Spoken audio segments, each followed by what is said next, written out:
ഹിന്ദുമത വിശ്വാസപ്രകാരം പരമശിവന്റെ വാസസ്ഥാനമായി കണക്കാക്കുന്ന പുണ്യസ്ഥലമാണ് കൈലാസം. ടിബറ്റിലേക്ക് നീണ്ടുകിടക്കുന്ന ഭാഗമാണ് കൈലാസ പർവ്വതം. ഏഷ്യയിലെ ഏറ്റവും നീളം കൂടിയ നദികളായ സത്ലജ്, ബ്രഹ്മപുത്ര എന്നീ നദികളുടെ ഉത്ഭവസ്ഥാനത്തിനടുത്താണ് കൈലാസം സ്ഥിതി ചെയ്യുന്നത്. സമുദ്രനിരപ്പിൽ നിന്ന് 6690 മീറ്റർ ഉയരത്തിലാണ് കൈലാസമുള്ളത്. സംസ്കൃതത്തിൽ നിന്നും എടുത്ത വാക്കാണ് കൈലാസം. സ്ഫടികം എന്നർത്ഥം വരുന്ന കൈലാസ് എന്ന പദത്തിൽ നിന്നാണ് കൈലാസം എന്ന വാക്കുണ്ടായത്. ബുദ്ധ, ബോൺ, ഹിന്ദു, ജൈന മതങ്ങളുടെ പുണ്യസ്ഥലമാണ്. സ്വർഗത്തിന്റെ പടവുകൾ എന്നാണ് കൈലാസം അറിയപ്പെടുന്നത്. ജൈനമതത്തിൽ അഷ്ടപദ പർവ്വതം എന്ന പേരിലാണ് കൈലാസം അറിയപ്പെടുന്നത്. താന്ത്രിക ബുദ്ധമത അനുയായികൾ കൈലാസ പർവ്വതത്തെ ചക്ര സംവരയുടെ വാസസ്ഥലമായാണ് കണക്കാക്കുന്നത്. ഹിന്ദു, ബുദ്ധ മതക്കാർ കൈലാസത്തെ ഇടത്തുനിന്ന് വലത്തോട്ടും ജൈനമതക്കാർ വലത്തുനിന്ന് ഇടത്തോട്ടും കൈലാസത്തെ പ്രദക്ഷിണം വയ്ക്കുന്നു. ഹിമാലയത്തിലെ ഏറ്റവും ആകർഷകമായ പർവ്വത നിര കൂടിയാണ് കൈലാസം.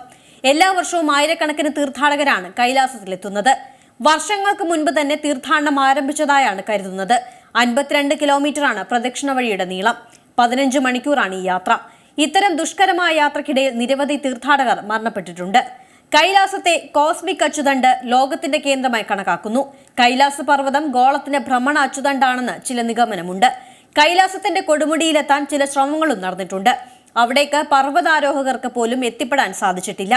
ചൈനീസ് സർക്കാർ 1980-ൽ റിൻഹോൾഡ് എന്ന പർവ്വതാരോഹകന് കൈലാസത്തിന്റെ കൊടുമുടി കയറാൻ അനുവാദം നൽകി. ഒരു സ്പാനിഷ് സംഘത്തിനും പിന്നീട് അനുമതി നൽകിയെങ്കിലും രണ്ടു കൂട്ടർക്കും ലക്ഷ്യത്തിലെത്താൻ കഴിഞ്ഞില്ല. ഇന്ത്യ ചൈന തർക്കത്തെ തുടർന്ന് 1954 മുതൽ 78 വരെ തീർത്ഥാടനത്തിന് ചൈന അനുമതി നൽകിയിരുന്നില്ല. പർവ്വതാരോഹണം ഇപ്പോൾ നിരോധിച്ചിരിക്കുകയാണ്. മഞ്ഞുമൂടിയ മലകൾ കൊണ്ട് ചുറ്റപ്പെട്ടതാണ് മാനസ സരോവർ. മഞ്ഞുരുകി 5 നദികളിലെ വെള്ളമാണ് മാനസ സരോവറിലെത്തുന്നത്. ലോകത്തിലെ ഏറ്റവും ഉയരം കൂടിയ ശുദ്ധജല തടാകങ്ങളിലൊന്നാണ്. 4600 മീറ്ററാണ് ഉയരം. തടാകത്തിന്റെ വടക്കുഭാഗത്താണ് കൈലാസ പർവ്വതം സ്ഥിതി ചെയ്യുന്നത്. നേപ്പാളിന്റെ വടക്കു പടിഞ്ഞാറായി 50 കിലോമീറ്റർ അകലെ ടിബറ്റിന്റെ തെക്കു പടിഞ്ഞാറൻ മേഖലയിലാണ് മാനസ സരോവർ.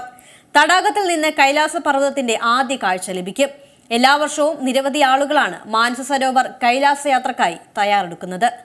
ഏറ്റവും പുതിയ വാർത്തകളും വിശേഷങ്ങളും വിരൽ തുമ്പിലറിയാൻ സീ മലയാളം ന്യൂസ് എല്ലാ ഡിജിറ്റൽ പ്ലാറ്റ്ഫോമുകളിലും ലഭ്യം.